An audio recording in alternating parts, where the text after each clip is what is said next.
Yan, papalit tayo ng auxiliary motor ng isang ito 1 inch na makina Toyota. Ito ay Toyota Aqua na hybrid yan. Papalitan natin ng yan auxiliary fan. Yan yung auxiliary fan nya. Papalitan natin yan. Yan Toyota.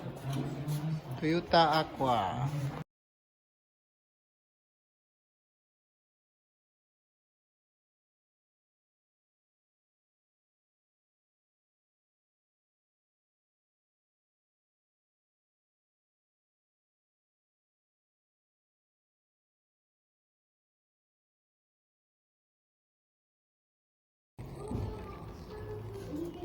Kailangan natin tanggalin yung radiator kasi nakadikit pala din siya sa housing. Naka-housing pala yan siya mga idol. Yan. Hindi pala siya makuha ng blower lang. Kailangan natin i-release yung radiator. Para yung tubig, madrain natin yung tubig. Yan.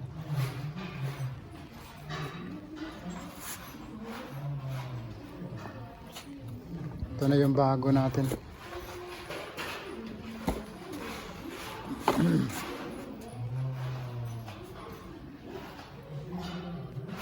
Hirap pala nito.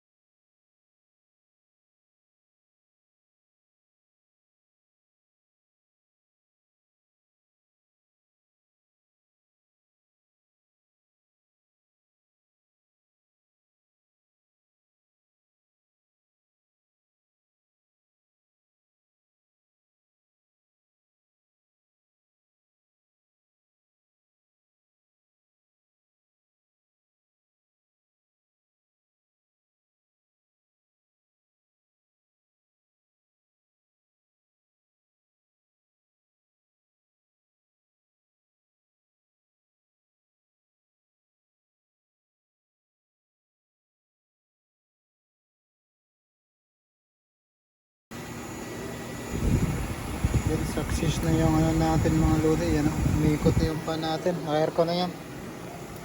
Pag hybrid hindi mo maririnig ang tunog yan. Tinan mo. Nakapatay yung makina pero naka-on yung aircon. Ganun yung hybrid.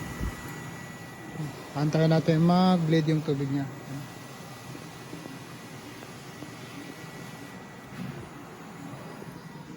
Naka-under na to sa loob. Yan, malamig na yung aircon.